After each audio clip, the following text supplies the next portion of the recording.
If you're a woman over 50 and you've ever felt like you give and give and give until there's nothing left of you, if you've ever said yes when every fiber of your being wanted to say no, if you've ever felt resentful toward people you love because they take more than they give, if you've ever wondered why you can't seem to protect your own peace, your own time, your own energy, I need you to hear this. The problem is not that you're too giving.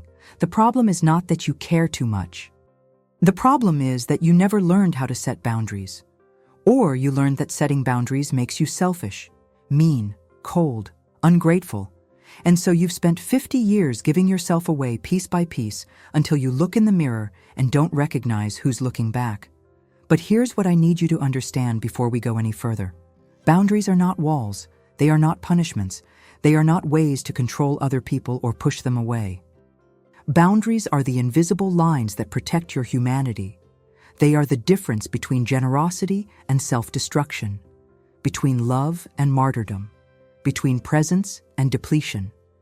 And without them, you don't just become exhausted, you become invisible. Because a woman with no boundaries is a woman with no self. And a woman with no self cannot be seen. Psychologist Walter Riso, who has dedicated his career to understanding human relationships and self-worth, teaches something radical. He says that boundaries are the highest form of self-respect, not selfishness, self-respect. Because when you set a boundary, you're saying, I matter. My time matters, my energy matters, my peace matters. I am not an infinite resource to be drained. I am a human being with limits. And those limits are not negotiable.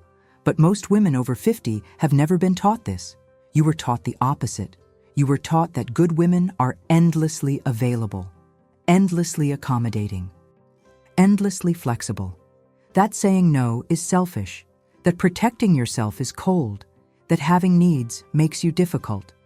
So you learned to ignore your limits, to push past exhaustion, to say yes when you meant no, to give until you collapsed. And you called it love. You called it duty. You called it being a good mother, good wife, good daughter, good friend. But it wasn't love. It was self-abandonment. And self-abandonment always leads to resentment, exhaustion, invisibility. Today, I'm going to teach you how to set boundaries without guilt. Not vague boundaries, not wishful boundaries. Concrete, specific, enforceable boundaries that will change your life. We're going to cover 5 types of boundaries: time boundaries, emotional boundaries, physical boundaries, communication boundaries, and relationship boundaries. For each type, I'll show you why women over 50 struggle with it, what it costs you when you don't have it, and exactly how to implement it starting today. You'll get scripts, you'll get strategies, you'll get real stories of women who transform their lives by learning to say no. This is not theory. This is practical application. This is your permission slip to finally protect yourself. But before we dive in, I need you to do something. If you're a woman over 50 who is exhausted from giving too much, who feels guilty every time you try to protect yourself, who wants to learn how to set boundaries without becoming cold or mean, subscribe to this channel right now. This is Enough and Whole. This is your space for psychology, empowerment, and truth. We're building a community of women who are done sacrificing themselves and ready to reclaim their lives. Hit subscribe. Turn on notifications. You belong here. Now let's begin. Let's start with the boundary that most women over 50 violate constantly without even realizing it. Time boundaries. Because if you can't protect your time, you can't protect anything else. Time boundaries are about protecting your most finite resource, your time. You only have so many hours in a day, so many days in a week, so many years in a life. And yet, most women over 50 treat their time like it's infinite, like it's something everyone else has a right to. You say yes to every request. You accommodate every schedule. You drop everything when someone needs you. You prioritize everyone else's time over your own. And at the end of the day, the week, the year, you look back and realize You spent your life serving everyone else's agenda. And your own life, your own dreams, your own needs, they got pushed aside, again and again and again. Walter Riso teaches that how you spend your time is how you spend your life. And if you're spending your time on everyone else, you're spending your life on everyone else. And that's not generosity, that's self-erasure. Because time is not renewable. Every hour you give to someone else is an hour you can never get back. And when you give your time without boundaries, you're not being loving. You're being reckless with the one resource you can never replace. Why do women over 50 struggle with time boundaries more than any other boundary? 4 reasons. First, you've been conditioned to believe that your time is less valuable than other people's time. That your plans are flexible, but theirs are fixed. That your needs can wait, but theirs are urgent. So you've learned to treat your own time as optional. As something that can be interrupted, rearranged, canceled, sacrificed. And after 50 years of this, you don't even notice anymore. It feels normal, but it's not normal. It's self-abandonment. Second, guilt. Every time you try to protect your time, guilt shows up.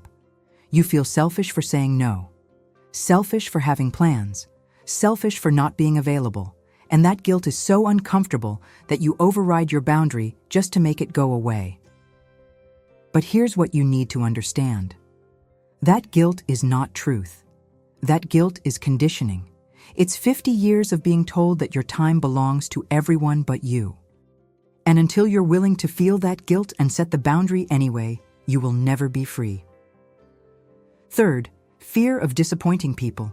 You're afraid that if you say no, people will be hurt, angry, disappointed. They'll think less of you. They'll pull away. So you say yes to keep the peace, to keep people happy, to keep being liked. But what you don't realize is that by saying yes when you mean no, you're teaching people that your time doesn't matter, that you're always available, that they don't need to consider your needs because you'll accommodate theirs no matter what. And that's not love, that's enabling. And enabling always breeds resentment. Fourth, lack of practice. You've spent 50 years saying yes. You don't know how to say no. You don't have the language, the scripts, the confidence. So even when you want to set a time boundary, you don't know how. You fumble, you over-explain, you apologize. And people sense your uncertainty and they push back. And you cave. Because setting a boundary you're not sure about is harder than just saying yes. But that's about to change, because I'm going to give you the exact words to use. So how do you set time boundaries? Let me give you 5 practical steps, 5 concrete actions you can take starting today. Step 1. Decide what your non-negotiable time is. This is time that belongs to you and only you. No one else gets to claim it unless you explicitly choose to share it. For some women, it's mornings. For others, it's evenings. For others, it's weekends. Whatever it is, choose it. Write it down. This is my time. It's not up for negotiation. It's not up for discussion. It's not flexible. This is the foundation. Without this, you have no time boundary. You're just reacting to everyone else's demands. Step 2. Communicate your time boundaries clearly, not hints. Not hoping people will figure it out. Clear communication. I don't take calls after 8 p.m. I don't make plans on Sunday mornings. I need 2 days' notice to commit to something. I'm not available for last-minute requests. Say it once, clearly, calmly, no apology, no over-explanation, just the boundary. People need to know what the line is, and it's your job to tell them. Step 3. Enforce your boundaries consistently. This is where most women fail. You set the boundary, but you don't enforce it. Someone calls at 9 p.m. and you answer. Someone asks for last-minute help and you say yes. Someone interrupts your non-negotiable time and you let them. And every time you do that, you teach people that your boundaries are suggestions, not rules. So enforcement is everything. If you say no calls after 8, don't answer calls after 8. If you say you need 2 days' notice, don't say yes to last-minute requests. Consistency is what makes boundaries real. Step 4. Stop over-explaining. When you set a time boundary, you don't need to justify it. You don't need to explain why you're not available. You don't need to prove that your reason is good enough. No is a complete sentence. I'm not available then. I have plans. That doesn't work for me. And then stop talking. The more you explain, the more you're inviting negotiation. And boundaries are not negotiations. They're statements of fact. Step 5. Tolerate the discomfort. When you start setting time boundaries, people will push back. They'll be surprised, confused. Some will be hurt, some will be angry, and you will feel uncomfortable, guilty, anxious. That's normal. That discomfort is not a sign you're doing something wrong. It's a sign you're doing something new, and new always feels uncomfortable before it feels normal. So expect the discomfort and set the boundary anyway. The discomfort will fade, but the resentment from not setting boundaries never does. Let me tell you about Barbara. She's 58. For years, she was the family default. Every holiday, every gathering, every crisis, everyone called Barbara. She hosted every event. She dropped everything for every emergency. She said yes to every request. And she was exhausted, resentful, invisible in her own life. One Thanksgiving, after hosting 20 people and cleaning up alone while everyone else watched football, something broke. She realized she'd been doing this for 30 years. And no one even noticed. No one thanked her. No one asked if she needed help. They just expected it. Because she'd trained them to expect it. So Barbara set a time boundary. She told her family, "I'm not hosting Thanksgiving this year. I'll attend, but I'm not hosting." The response was immediate. "What do you mean you're not hosting? You always host. Who's going to do it? Are you okay? Is something wrong?" They weren't worried about her. They were worried about who would do the work. Barbara held firm. "I'm not hosting. Someone else can. Or we can go to a restaurant. I'm done." They pushed. She didn't budge. And you know what happened? Her daughter hosted. And it was fine. The world didn't end. The family didn't fall apart. And Barbara spent Thanksgiving relaxed for the first time in decades. Barbara told me later, "I thought if I stopped doing everything, everything would fall apart." But actually, other people just stepped up. They didn't need me to do it. They were just used to me doing it. That's the power of time boundaries. When you stop being available for everything, people learn to respect your time. Or they don't. And if they don't, you learn who actually values you versus who just values what you do for them. Now, time boundaries protect your schedule. But there's another kind of boundary that's even more important. And most women over 50 have no idea it even exists. It's called an emotional boundary. And without it, you're not just exhausted. You're drowning in other people's feelings while your own feelings disappear. What I'm about to teach you will change how you see every relationship in your life. Stay with me. Emotional boundaries are about protecting your emotional energy, your feelings, your peace. And here's what most women over 50 don't understand. You are not responsible for other people's emotions. You are not responsible for making everyone happy. You are not responsible for fixing everyone's problems. You are not their therapist. You are not their emotional support system. You are not required to carry their pain, their stress, their anxiety, their disappointments. You can care about people without absorbing their emotions. You can love people without drowning in their feelings. And when you don't have emotional boundaries, that's exactly what happens. You drown. Walter Riso teaches that emotional boundaries are the difference between empathy and enmeshment. Empathy says, "I understand what you're feeling." Enmeshment says, "I feel what you're feeling and I need to fix it." Empathy is healthy. Enmeshment is toxic. Because when you're enmeshed, you can't tell where your emotions end and theirs begin. You walk into a room and immediately absorb the mood. Someone is upset and you become upset. Someone is stressed and you become stressed. Someone is disappointed and you feel like you failed them. You're living in constant emotional reactivity. And that's not connection. That's codependency. Why do women over 50 struggle with emotional boundaries? 4 devastating reasons. First, you were raised to be emotional caregivers. Your job was to manage everyone's feelings, keep everyone happy, smooth over conflict, make sure no one was upset. And you learned that if someone was unhappy, it was your fault, your responsibility to fix. So you've spent 50 years carrying everyone else's emotional weight, and now you don't know how to put it down. Second, guilt.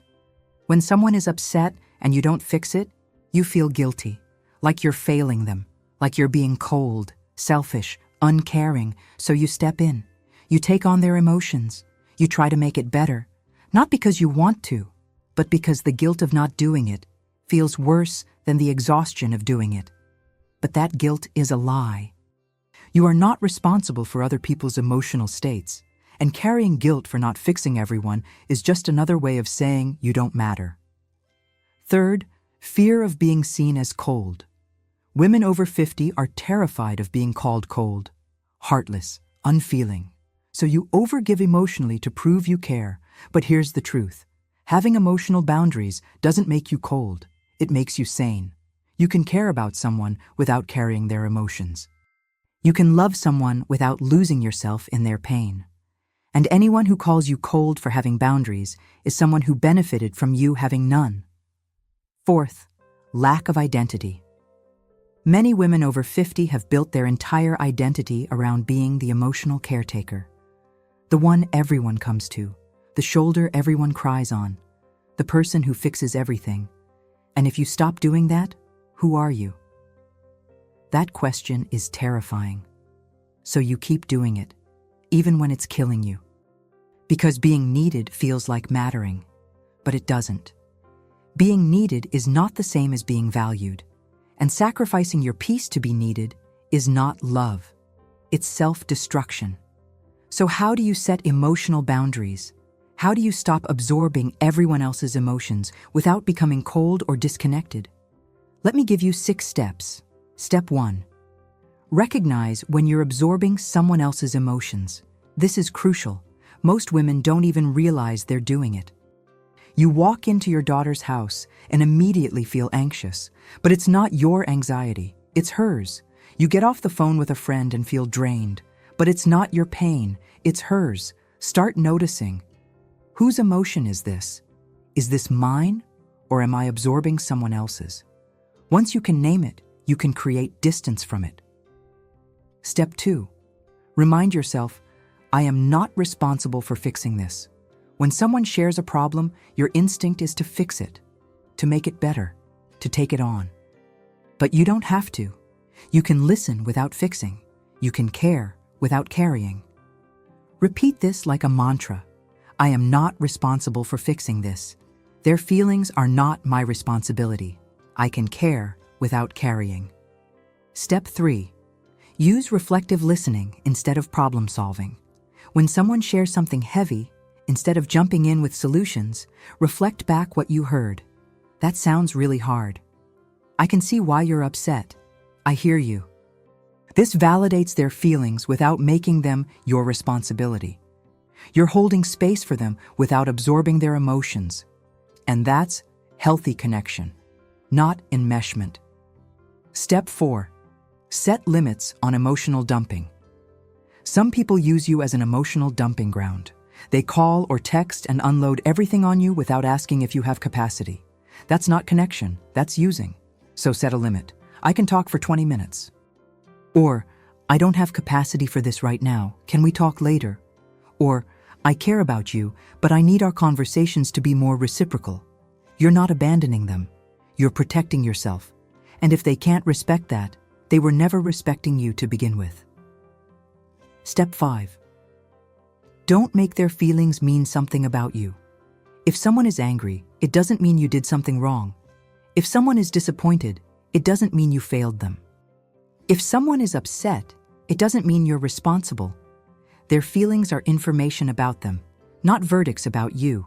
Stop taking responsibility for emotions that aren't yours. Step 6. Feel your own feelings. This is the one women over 50 forget. You're so busy managing everyone else's emotions that you have no space for your own. You don't even know what you feel anymore. So carve out time every day to check in with yourself. How do I feel? Not how is everyone else? How am I? What do I need? Honor your own emotions the way you've been honoring everyone else's, because your feelings matter just as much as theirs. And until you believe that, you'll keep sacrificing yourself. Let me tell you about Susan. She's 62. She was the family therapist. Everyone called her with their problems, her adult children, her siblings, her friends. And Susan listened. She gave advice. She absorbed their pain. She carried their stress. And she was drowning. She couldn't sleep. She was anxious all the time. She had no energy for her own life because she was too busy managing everyone else's. One day, her sister called in crisis. Again. The same crisis she'd been in for 5 years. And Susan realized, I've been trying to fix this for 5 years and nothing has changed. Because I can't fix it. Only she can. So Susan said something she'd never said before. I love you. I hear you. But I can't carry this for you anymore. I'll listen, but I can't fix it. Her sister was shocked. Hurt. She accused Susan of not caring. Susan held the boundary. I do care. But I can't sacrifice my peace for yours. I'm here to listen, not to fix. The first few weeks were hard. Her sister pulled away. Susan felt guilty. But she also felt something else. Relief, space, peace. And slowly, her sister came back. And their conversations changed. They were shorter, more balanced, and Susan realized I was enabling her by always fixing. I wasn't helping. I was preventing her from learning to help herself. That's the power of emotional boundaries. When you stop carrying everyone's emotions, you teach them to carry their own, and you reclaim your peace. Now that we've covered time boundaries and emotional boundaries, we need to talk about something most women over 50 never even consider a boundary issue. Your physical space, your body, your physical energy, because you've been taught that your body is public property. That anyone can touch you, hug you, invade your personal space whenever they want. That saying no to physical contact makes you cold or rude. And you've internalized this so deeply that you don't even notice anymore when someone crosses your physical boundaries. You just endure it, you tolerate it, you smile through it. And every time you do, you teach people that your body, your space, your physical comfort doesn't matter. Physical boundaries are about protecting your body and your physical space. And this goes far beyond just unwanted touch, though that's part of it. Physical boundaries include who gets to touch you and how much personal space you need, how much physical energy you're willing to expend, whether you hug people or not, whether you let people into your home or not, whether you help people move furniture or not, whether you babysit grandchildren every weekend or not. All of this is physical boundary territory, and most women over 50 have none. Walter Riso teaches that your body is not a resource for others to use. It's yours. It belongs to you. And you get to decide who touches it, who enters your space, and how much physical energy you give. But somewhere along the way, you learned that your body doesn't really belong to you. It belongs to whoever needs it. Your children needed it when they were young. Your partner needs it. Your aging parents need it. Your grandchildren need it. Everyone needs your body except you. And after 50 years of giving your body away, you've disconnected from it completely. You don't even know what your body needs anymore because you've been too busy using it to serve everyone else. Why do women over 50 struggle with physical boundaries more than anyone else? 5 reasons. First, you were raised in a time when women's bodies were not their own. You were taught to hug relatives even when you didn't want to let people touch you even when it made you uncomfortable, to smile and endure, to never make anyone feel rejected by your body. And you learned that your physical comfort mattered less than other people's feelings. So you've spent 50 years ignoring your body's signals. Your body says no, and you override it. Your body says stop, and you push through. Your body says, I need rest, and you keep going. And now your body has stopped talking to you altogether because you never listened. Second, fear of being seen as cold. Women who have physical boundaries are called cold, standoffish, unfriendly, uptight. So you let people hug you when you don't want to be hugged. You let people invade your space when you need distance. You let people use your physical energy when you have none left to give, all to avoid being called cold. But here's the truth. Having physical boundaries doesn't make you cold. It makes you self-respecting. And anyone who needs you to violate your physical boundaries to feel comfortable around you is not someone who respects you. Third, guilt about aging bodies. Many women over 50 feel like their bodies are no longer valuable, no longer desirable, no longer worth protecting. So you don't protect them.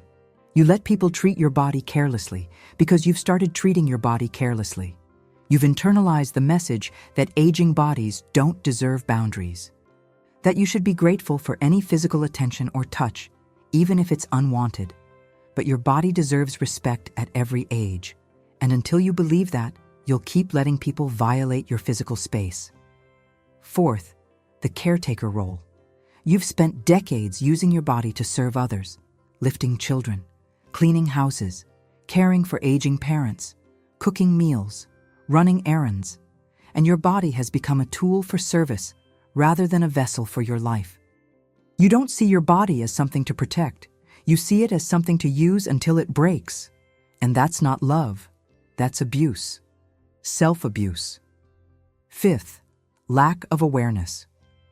Most women over 50 don't even realize they're violating their own physical boundaries. Someone hugs you and you feel uncomfortable, but you don't name it. Someone asks you to babysit every weekend and you're exhausted, but you say yes. Someone stands too close and you feel invaded, but you don't move.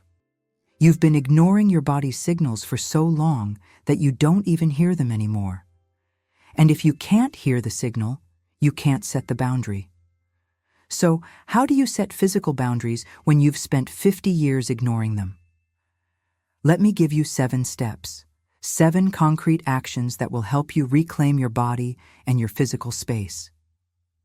Step 1. Start listening to your body again. This is the foundation. Your body is constantly sending you signals: tension, discomfort, exhaustion, pain, resistance. But you've learned to ignore them. So for the next week, just notice. When someone hugs you, how does your body feel? When someone stands too close, what does your body do? When you're asked to do something physical, what's your body's first response? Don't change anything yet. Just listen. Because you can't set boundaries based on signals you can't hear. Step 2. Give yourself permission to say no to touch. You are allowed to not want to be touched. You are allowed to not want to hug. You are allowed to prefer a wave or a nod instead of physical contact. And you don't need a reason. You don't need to justify it. I don't want to is enough. Practice saying it. I'd rather not hug. I prefer a wave. I'm not a hugger. Let's do a handshake instead. No apology, no explanation. Just the boundary. And if someone pushes back, if someone says you're being cold or weird, that's information about them, not about you. People who respect you will respect your physical boundaries.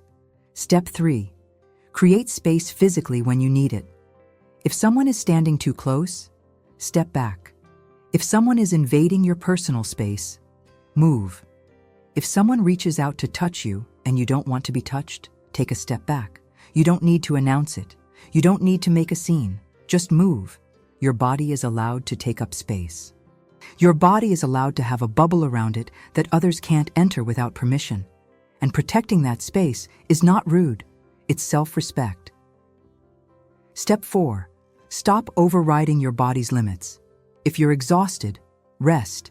If you're in pain, stop. If your body is saying no, don't force it to say yes. Women over 50 push through pain, through exhaustion, through physical limits because you've been taught that your body's needs are less important than everyone else's demands. But every time you override your body's limits, you're telling your body, you don't matter. And your body hears that, and eventually your body breaks. So start honoring your limits. If you can't lift something, don't lift it. If you can't babysit this weekend, say no. If you need rest, rest. Your body is not a machine. It's a living organism that deserves care. Step 5. Set boundaries around physical help. Many women over 50 are the default physical helper, moving furniture, watching kids, running errands, cleaning houses, and you do it because you've always done it, but you don't have to. You can say, I'm not able to help with that. You can say, I can do this much, but not more. You can say, I need help too. Physical help boundaries are not about being unhelpful. They're about recognizing that your physical energy is finite, and you get to decide how to spend it. Step 6. Protect your home space. Your home is your sanctuary, and you get to decide who enters it and when. You don't have to host every gathering. You don't have to have an open door policy. You don't have to let people drop by unannounced. You can say, I need notice before visits. You can say, I'm not hosting this year. You can say, let's meet somewhere else instead. Your home is an extension of your body, and protecting it is protecting yourself. Step 7. Check in with your body daily. Every morning, take 5 minutes to scan your body. How does it feel? Where is there tension? Where is there pain?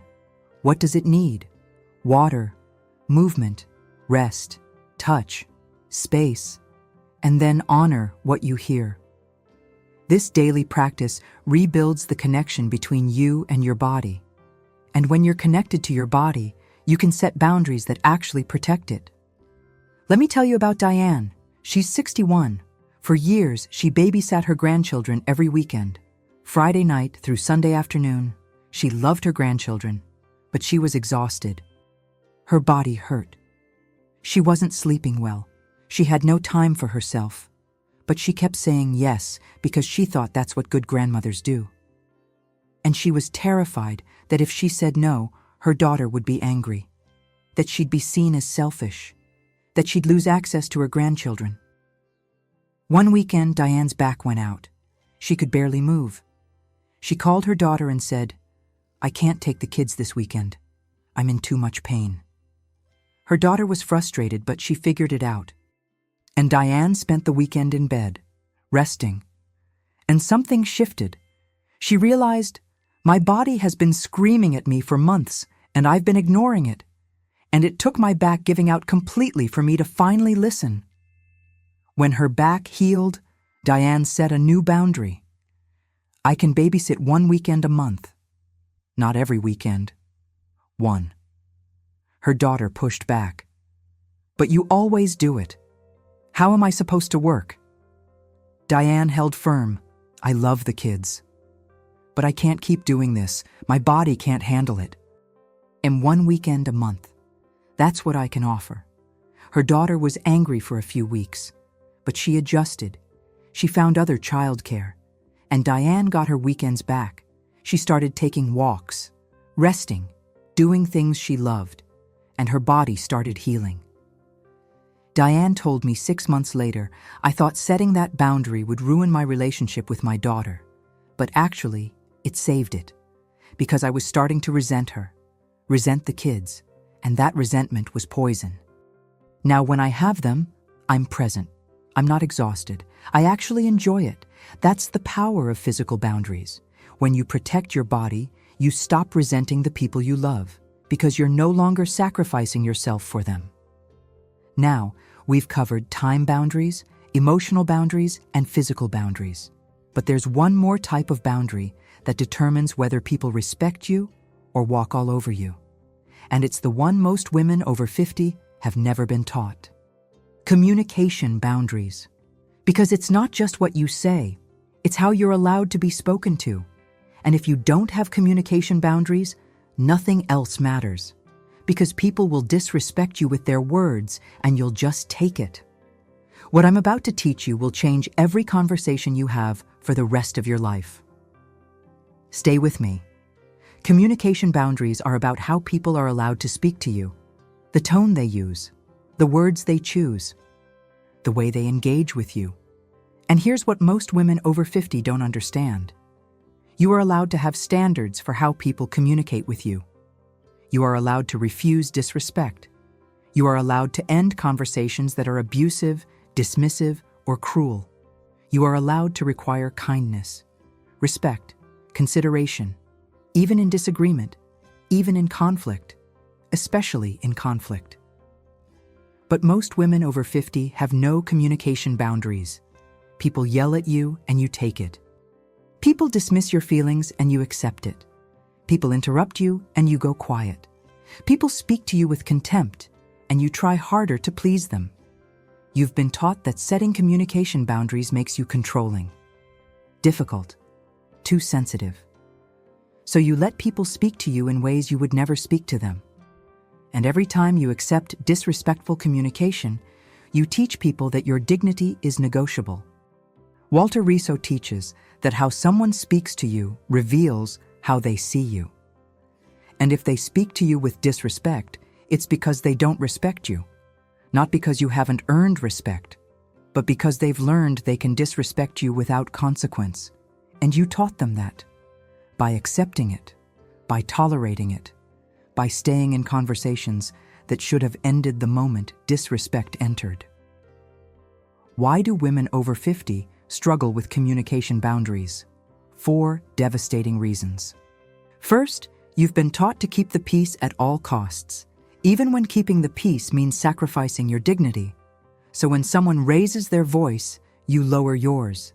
When someone interrupts you, you stop talking. When someone dismisses you, you try to prove your point harder instead of ending the conversation.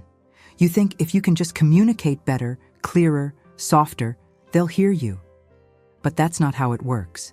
Disrespect is not a communication problem. It's a respect problem. And you can't fix a respect problem by being more accommodating. Second, fear of conflict. Women over 50 are terrified of conflict, so you tolerate terrible communication to avoid confrontation. But here's what you need to understand. Tolerating disrespect doesn't avoid conflict, it just delays it. Because every time you swallow disrespect, resentment builds, and eventually that resentment explodes, or it turns inward and becomes depression.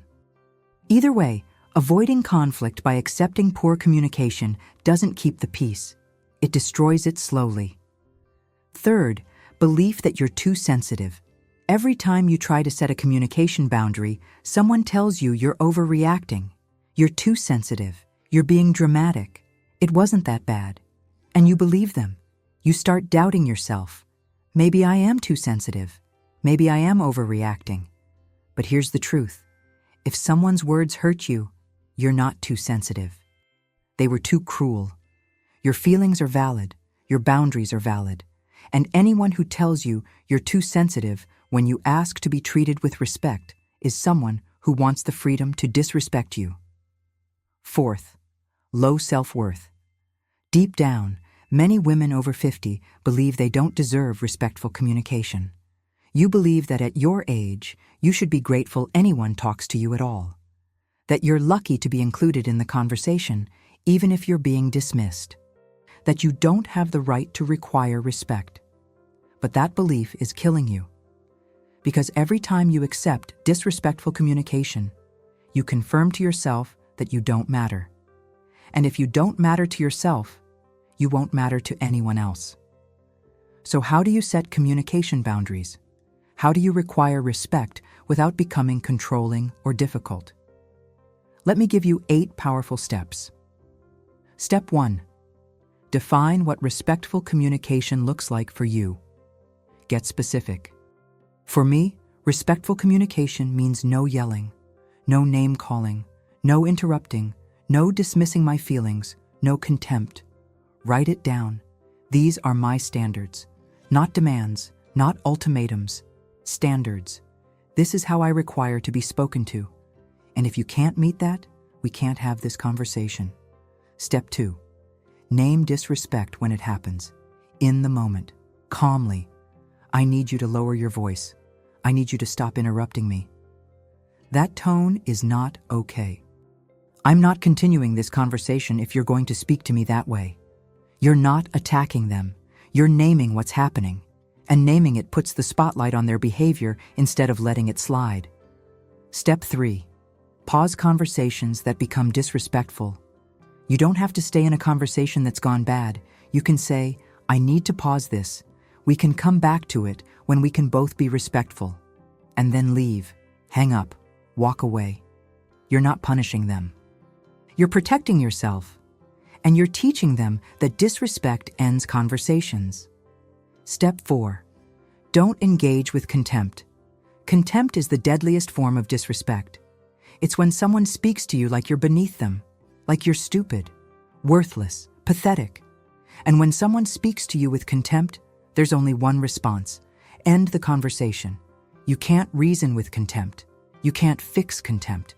You can only refuse to engage with it. I won't continue this conversation while you're speaking to me this way. We can try again later. And then you leave. Step 5. Stop over-explaining when you set a communication boundary. You don't need to justify requiring respect. You don't need to prove that their tone was bad enough to warrant a boundary. It was bad enough because it felt bad to you. That's the only proof you need. I need you to speak to me respectfully. That's the boundary. Full stop. Step 6. Don't accept non-apologies. When someone crosses a communication boundary, a real apology acknowledges what they did and commits to change. I'm sorry I yelled. That wasn't okay. I'll work on managing my frustration better. That's real. But most people offer non-apologies. I'm sorry you felt that way. I'm sorry if I upset you. I'm sorry, but you. Those aren't apologies. Those are deflections. Don't accept them. A real apology or nothing.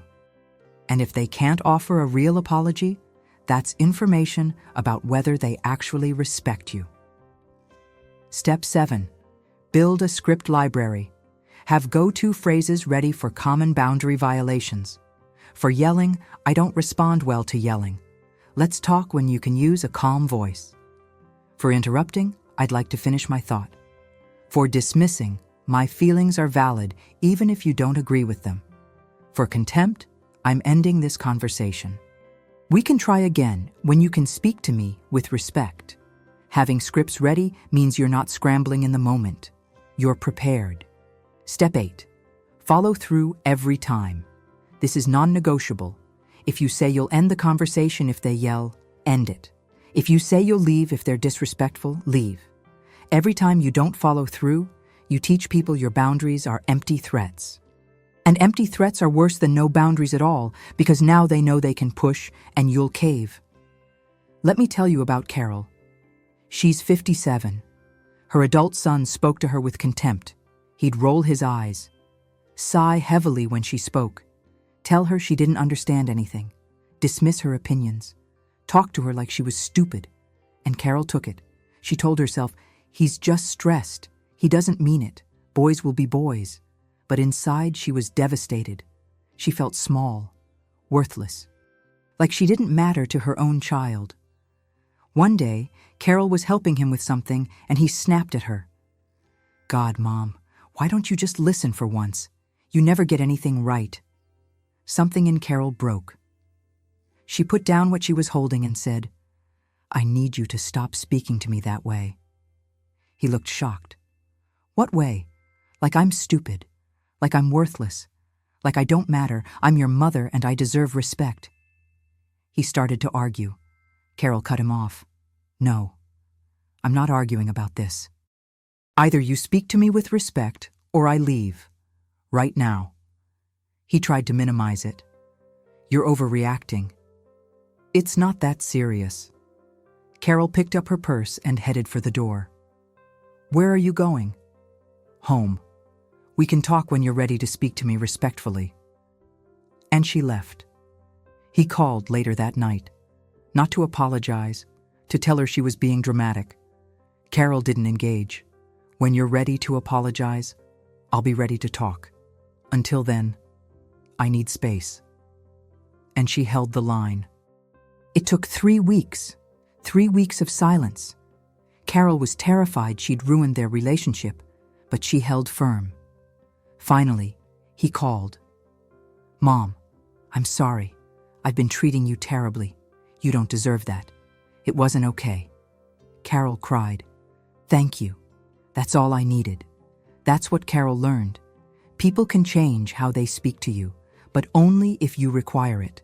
And the only way to require it is to refuse to engage with disrespect. Now we arrive at the most important boundary of all. The one that determines whether your relationships nourish you or drain you, whether you're building connections or building prisons, whether you're loved for who you are or used for what you provide. This is about relationship boundaries, and most women over 50 have never set one. Because you've been taught that setting boundaries in relationships means you don't really love someone. That real love is unconditional. That real love gives endlessly without expecting anything in return. But that's not love, that's martyrdom. And martyrdom doesn't create healthy relationships. It creates resentment, exhaustion, and invisibility. Relationship boundaries are about defining what you will and won't accept in your relationships. Not as punishment, not as control, as protection. They're the invisible agreements that say, this is how we treat each other. This is what respect looks like between us. This is what's acceptable and what's not. And without these boundaries, relationships become one-sided. You give and they take. You accommodate and they demand. You sacrifice and they expect. And slowly, you disappear into the relationship until there's nothing left of you. Walter Riso teaches something that changes everything. He says that love without boundaries is not love. It's self-destruction disguised as devotion. Because real love requires two whole people choosing each other. Not one person sacrificing themselves to keep the other comfortable. Not one person carrying the entire weight of the relationship while the other coasts. Real love is reciprocal, balanced, mutual. And if your relationship doesn't have that, it's not because you're not giving enough. It's because you're giving too much and requiring too little. Why do women over 50 struggle with relationship boundaries more than anyone? 6 reasons, and these are deep. These are the beliefs that have shaped your entire life. First, you were taught that love means sacrifice, that good women put everyone else first, that if you're not sacrificing, you're not loving. So you've spent 50 years in relationships where you give everything and accept scraps in return, and you call it love. But it's not love, it's fear. Fear that if you require more, you'll get nothing. Fear that if you set boundaries, you'll be alone. So you stay in relationships that are killing you because being alone feels worse than being empty. Second, guilt. Every time you try to set a relationship boundary, guilt shows up. You feel selfish for having needs, selfish for requiring reciprocity, selfish for not being the endless giver. And that guilt is so overpowering that you pull the boundary back. You apologize, you go back to giving, because the guilt of setting the boundary feels worse than the resentment of not setting it. But that guilt is a lie. It's 50 years of conditioning telling you that your needs don't matter. And until you're willing to feel that guilt and set the boundary anyway, you will never have a healthy relationship. Third, fear of abandonment. You're terrified that if you set boundaries, people will leave. And maybe some will. But here's what you need to understand. People who leave because you set boundaries were never respecting you to begin with. They were using you. And losing people who use you is not loss, it's liberation. The right people will respect your boundaries. The wrong people will resist them. And that resistance is information. It tells you who actually loves you and who just loves what you do for them. Fourth, identity crisis. Many women over 50 have built their entire identity around being the giver, the caretaker, the one who never says no. And if you set boundaries, who are you? That question is terrifying, so you keep giving. Keep sacrificing. Keep losing yourself. Because being needed feels like mattering. But it doesn't. Being needed without being valued is slavery. And you can't build a real relationship on slavery. You can only build prison. Fifth, hope. You keep hoping that if you just give a little more, sacrifice a little more, prove your love a little more, they'll finally see you, finally appreciate you, finally reciprocate. But that day never comes, because you've trained them that they don't have to. You've shown them that you'll give endlessly without requiring anything in return, so they keep taking, not because they're evil, but because you taught them they could. And hope without boundaries is not hope, it's denial. Sixth, lack of models. Most women over 50 have never seen a healthy relationship with boundaries. Your mother didn't have them. Your grandmother didn't have them. You've watched women sacrifice themselves for decades and call it love. So you don't even know what a relationship with boundaries looks like. You don't have a blueprint, a template, a model to follow. So you repeat what you saw: sacrifice, accommodation, resentment, invisibility. But that cycle ends with you, today, right now. So how do you set relationship boundaries when you've never had them before? Let me give you 9 steps, 9 concrete actions that will transform every relationship in your life. Step 1. Identify what you're tolerating that you shouldn't. Make a list. What behaviors are you accepting that violate your dignity? Disrespect, neglect, one-sided effort, emotional unavailability, lying, manipulation? Write it all down, because you can't set boundaries around behaviors you won't acknowledge. And most women over 50 are so good at justifying bad behavior that they don't even see it anymore. He's just stressed. She's going through a lot. They don't mean it. Stop. Name what's actually happening. No justification. No excuses. Just the truth. Step 2. Decide what you need in order to stay. Not what you want, what you need. What are your non-negotiables? What does this relationship need to look like for you to remain in it with dignity intact? Write down 3 to 5 non-negotiables. These are your relationship boundaries: respect, honesty, effort, consistency, kindness. Whatever yours are, name them. Because you can't enforce boundaries you haven't defined. Step 3. Communicate your boundaries clearly. Once. Not hints, not passive-aggressive comments, not hoping they'll figure it out. Clear communication. I need respect in our conversations. I need consistency in your actions. I need honesty even when it's hard. I need reciprocity in this relationship. Say it once, clearly, calmly, and then watch their actions. Because people show you who they are not through their words, but through their behavior. And if their behavior doesn't change, you have information. Step 4. Stop accepting apologies without changed behavior. Many people apologize beautifully. They cry. They promise to change. They say all the right things. And then they do the exact same thing again. And you accept the apology again. And the cycle continues. But apologies without changed behavior are manipulation. They're designed to get you to stay without them having to change. So the new rule is this: I accept your apology. And I need to see changed behavior. If the behavior doesn't change, the apology meant nothing, and you act accordingly. Step 5. Enforce consequences when boundaries are violated. This is where most women fail. You set the boundary, but you don't enforce it. They violate it, and you stay. They disrespect you, and you forgive without change. They cross the line, and you pretend it didn't happen. And every time you do that, you teach them your boundaries are suggestions, not rules. So enforcement is everything. If your boundary is respect, and they disrespect you, you leave the conversation. If your boundary is honesty and they lie, you create distance. If your boundary is effort and they stop trying, you stop carrying the relationship.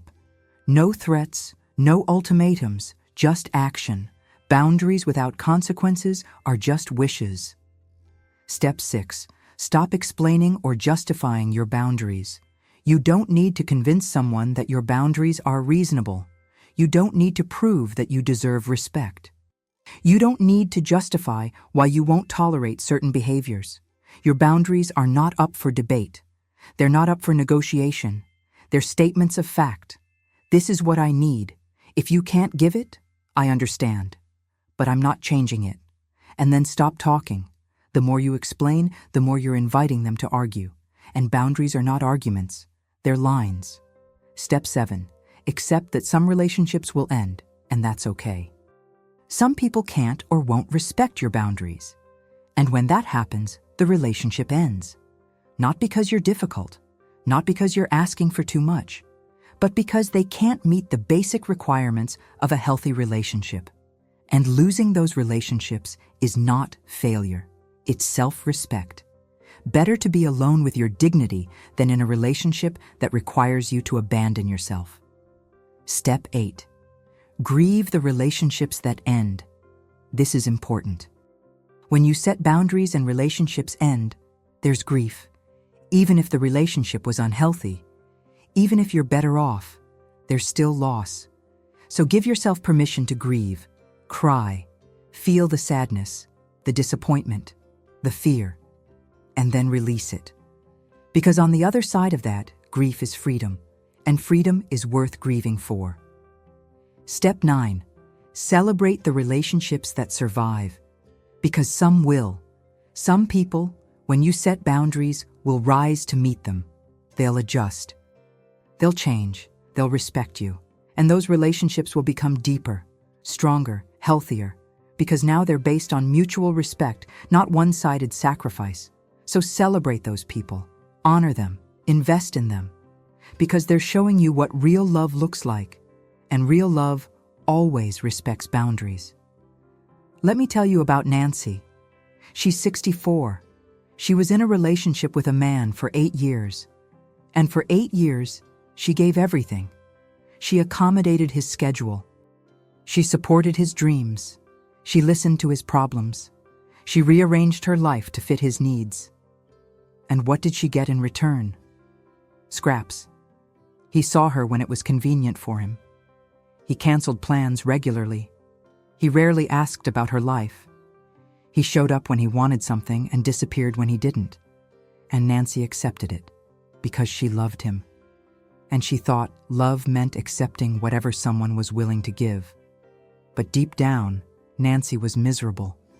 She felt invisible, used, worthless. She'd cry alone at night wondering why she wasn't enough, why he couldn't prioritize her, why she always came last. One day, a friend asked her, "If your daughter was in this relationship, what would you tell her?" Nancy's answer came immediately. "I'd tell her to leave. He doesn't respect her. He's using her. She deserves better." And then Nancy realized, I'm telling my daughter to do what I can't do for myself. So Nancy set a boundary. She told him, I need consistency. I need you to keep plans.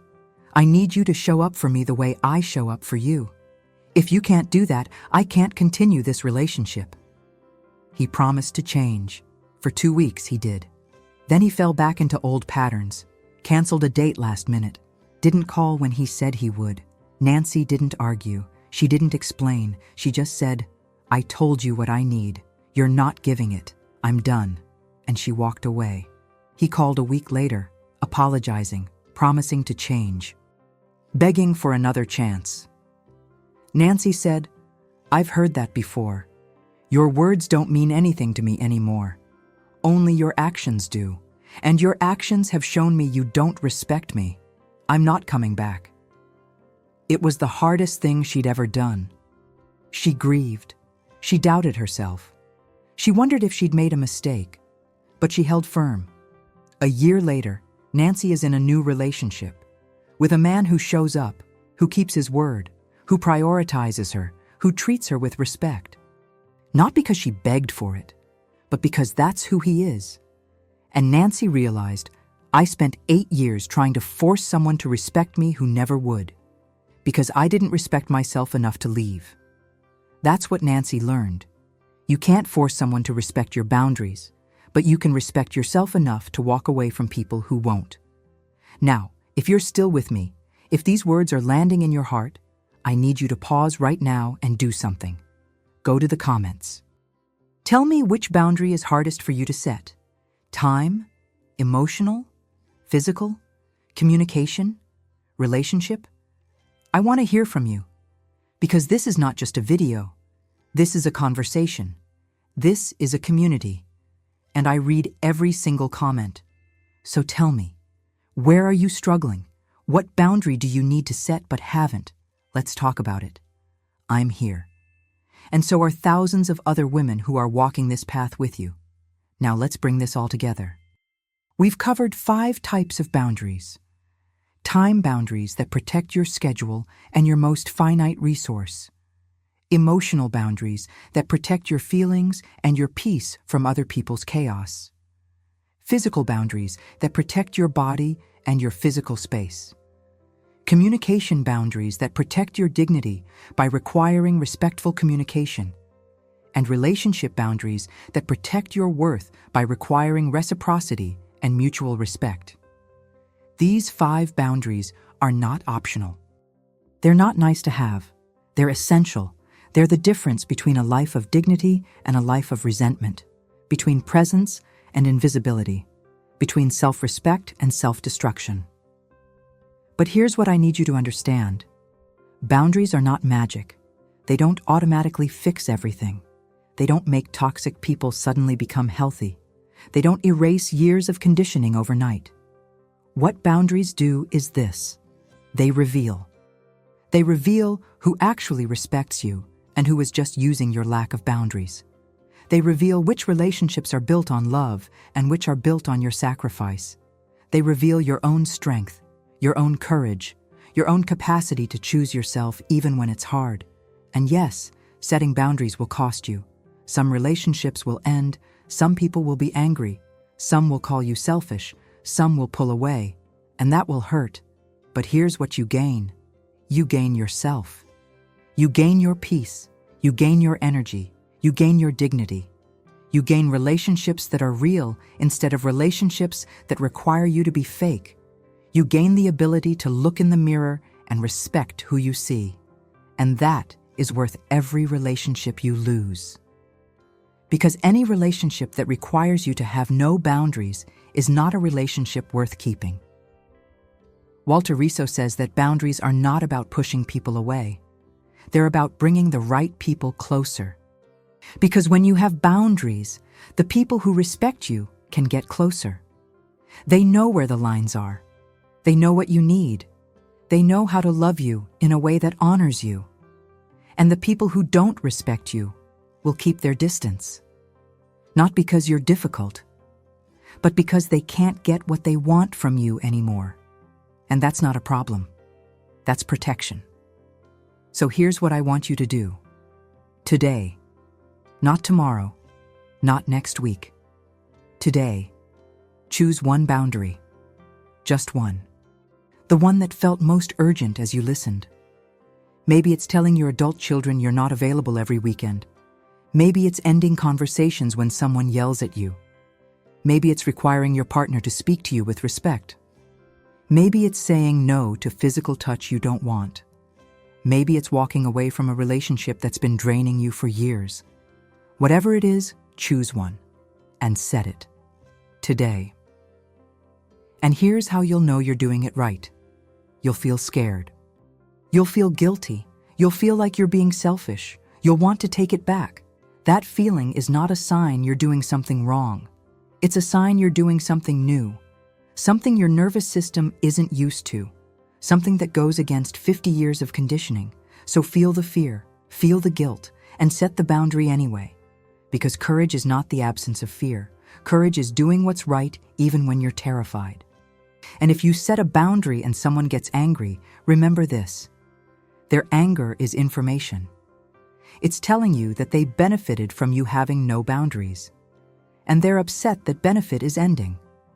But their comfort is not more important than your dignity. Their happiness is not more important than your peace. Their convenience is not more important than your worth. You are allowed to set boundaries even if it makes other people uncomfortable. In fact, especially if it makes other people uncomfortable. Because the people who get most upset when you set boundaries are usually the people who were violating them the most. One more thing. If you set a boundary and you cave, if you take it back, if you let someone cross the line because you felt too guilty or too scared, don't beat yourself up. Setting boundaries is a skill, and like any skill, it takes practice. You're going to mess up. You're going to cave sometimes. You're going to let people cross lines because the discomfort feels too big. That's okay. That's human. What matters is that you try again. You set the boundary again. You hold it a little longer this time. You get a little stronger each time. Because every time you set a boundary, even if you can't hold it perfectly, you're teaching yourself that you matter. And that teaching compounds. Until one day, you realize you're holding boundaries without even thinking about it. Because you finally believe you're worth protecting. Now, before we close, I need 3 things from you. 3 actions that will determine whether this video changes your life or just becomes another piece of content you consumed and forgot. First, subscribe to this channel if you haven't already. Enough and Whole is not just a channel, it's a movement. A community of women over 50 who are done shrinking, done sacrificing, done apologizing for existing. We're reclaiming our dignity, our peace, our lives, one boundary at a time. And I want you here. I want you part of this. So subscribe, turn on notifications, because every week we're going deeper. We're building the skills, the courage, the strength you need to live a life of dignity. Don't do this alone. Do it with us. Second, go to the comments right now and tell me which boundary you're setting today, not tomorrow. Today. Name it, claim it, make it real by putting it into words.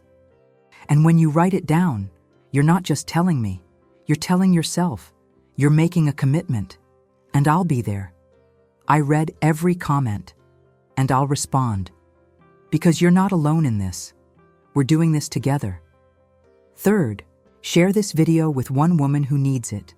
Your sister, your friend, your daughter, your mother, someone who's been giving too much and requiring too little. Someone who's been sacrificing herself in the name of love. Someone who needs to hear that boundaries are not selfish, they're sacred. Send it to her right now, because the world needs more women over 50 who know how to set boundaries, who know their worth, who refuse to disappear. Help me spread this message, one woman at a time. And here's my promise to you. If you commit to setting boundaries, if you commit to choosing yourself, if you commit to protecting your dignity even when it's hard, your life will change. Not overnight, not without discomfort. But it will change. The relationships that survive will become deeper. The relationships that end will make space for better ones. The resentment will fade, the exhaustion will lift, the invisibility will dissolve, and you'll look in the mirror one day and see a woman who respects herself. A woman who's whole. A woman who's enough. Not because you became perfect, but because you finally stopped abandoning yourself. Walter Riso teaches that the most important relationship you'll ever have is the relationship with yourself. And boundaries are how you honor that relationship. They're how you say to yourself, I matter, my needs matter, my peace matters. I am worth protecting. And when you believe that, when you truly believe that, everything changes. Not just your relationships, your entire life. So let me leave you with this. You are not selfish for setting boundaries. You are not mean for requiring respect. You are not cold for protecting your peace. You are not difficult for having needs. You are human. And being human means you have limits. And those limits are not flaws. They're wisdom. They're self-knowledge. They're the invisible lines that keep you whole. You have spent 50 years giving yourself away, piece by piece, boundary by boundary, until you forgot you were allowed to say no, until you forgot you were allowed to have needs, until you forgot you were allowed to require respect. But today, that ends. Today, you remember.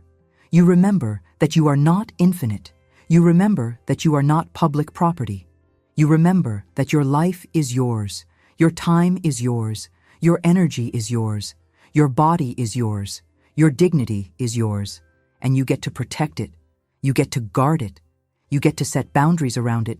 And when you do, when you finally set boundaries without guilt, something miraculous happens. You don't become cold. You don't become mean. You don't become selfish. You become free. Free from resentment, free from exhaustion, free from invisibility, free to be yourself without apology, free to love without losing yourself, free to give from overflow instead of depletion. And that freedom, that wholeness, that dignity, it's not something you have to earn. It's not something you have to beg for. It's something you already have. You just forgot. And today, you remembered. You are not too old to set boundaries. You are not too late to choose yourself. You are not invisible unless you choose to be. You are enough. You are whole. Welcome back to your power.